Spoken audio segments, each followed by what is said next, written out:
Yeah, that's right, guys. Sarai or Sarah at this point, and I keep on calling her Sarai. Sarah at this point has gives birth to Isaac, but before that, oh man, I'm so tired. Before that, I think Abram become wealthy, or is this right? I think he become wealthy and prosperous. Um,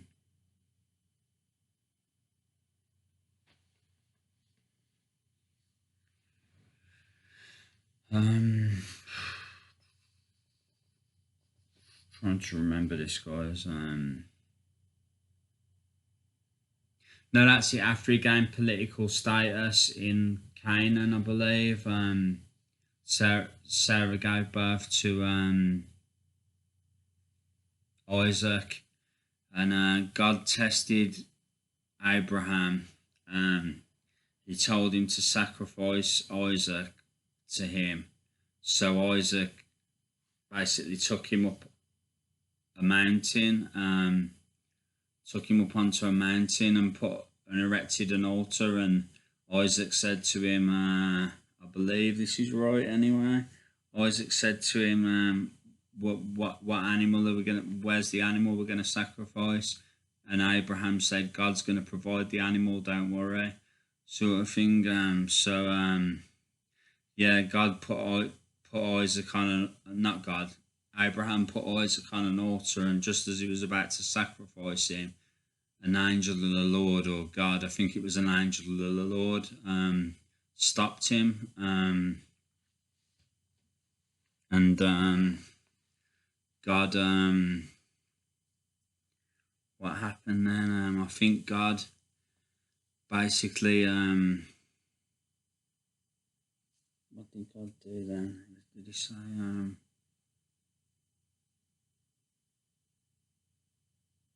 I think he told Abraham that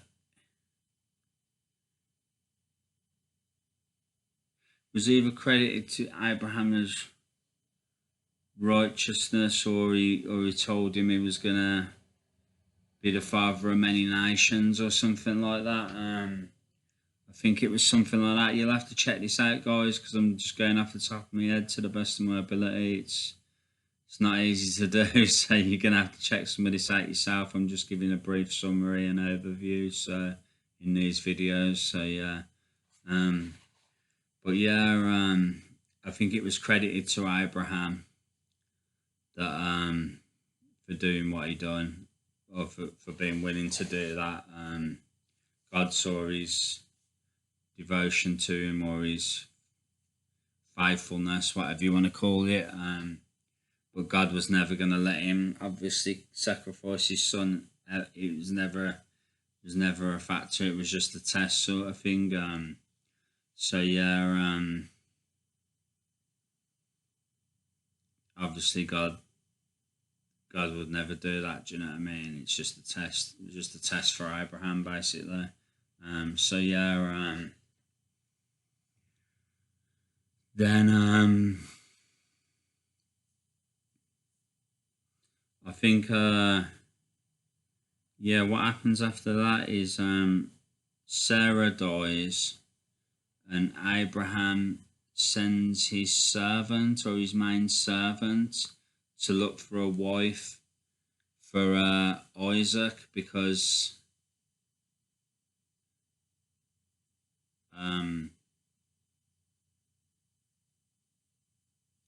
yeah, because he doesn't want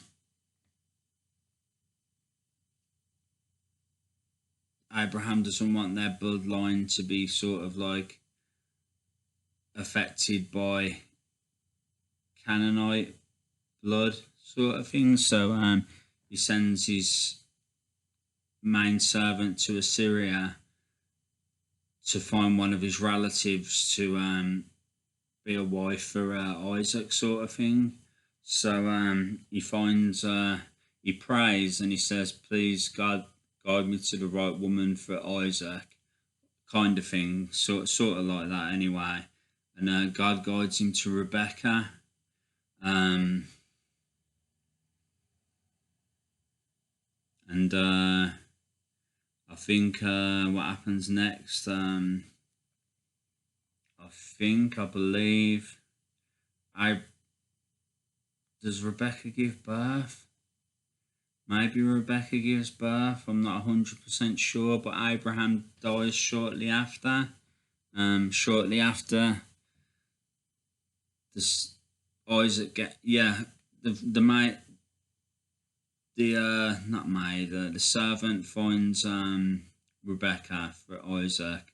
They get married, maybe have a kid. I'm not sure if they have a kid or if they just get married. But Abraham dies shortly after that. So yeah, guys, this is the story of Abraham. As you can imagine, I'll just talk a bit about the mental health. You can imagine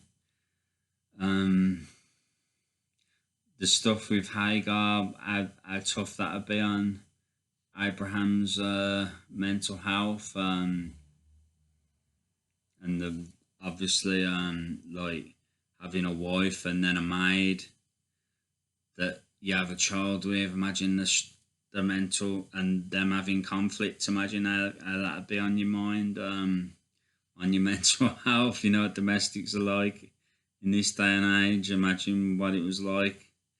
You can easily imagine what it was like. Do you know what I mean?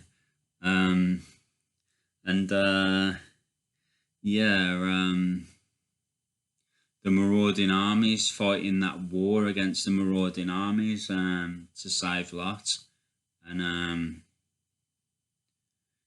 mean, that must have been really hard on your mental health as well. Do you know what I mean? That must have been going to war and fighting and etc. That must have been really hard for Abraham at the time. I think it was at the time. Yeah, that must have been really hard. And the final thing, which perhaps the greatest thing, would be the Lord to tell you to sacrifice your son in a test that you don't know is a test. Do you know what I mean? So you're thinking, you know that the Lord can bring him back to life. He can raise people from the dead. He knows that, but it's still a risk. Do you know what I mean? What if God was to say, whatever was up there was to say it's one big joke and you've lost your kid or whatever? You just don't know, do you? Do you know what I mean? It's like, but yeah, I'd imagine that was terrible. I'd imagine that was terrible for Abraham's mental health. Do you know what I mean? There can be nothing worse than having to kill your own, well, potentially kill your own kid. I mean, that's just like, oh my God, I don't even want to, or sacrifice them, should I say. But yeah, I don't even want to think about it. Do you know what I mean? Just don't even want to think about that. That's like the worst mental health ever. Worst thing for your mental health ever, I think. Jesus Christ. Yeah, I think you can see where I'm going with this, guys, how bad it is. So, yeah, but anyway, you can't go on a lighter note, but to take my mind off that, thankfully, that's the story, guys. That's the story of Abraham. So, I hope you liked it. I hope it blessed you in some way. I know it was a very brief analysis of the mental health, but I've done my best, being very tired, and off the top of my head, I've done my best. But yeah, feel free to use it for whatever you want to use it for, whether it's a Bible study, a reference, or to help you in any way. I hope it helped you in some way, whatever way it possibly did. But yeah, guys, I've done my best. This is the video. So yeah, guys, I hope you like. I'll be back with more content soon. Thank you guys as always for sticking around on my channel, and really do appreciate you all. And I'll try and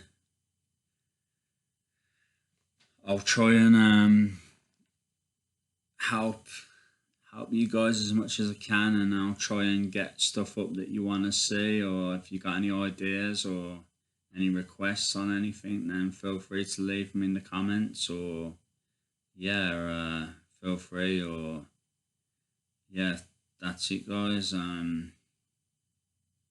Feel free to like the video, hit the like button. Feel free to share, subscribe, whatever you want to do. So yeah, guys, thanks again, guys.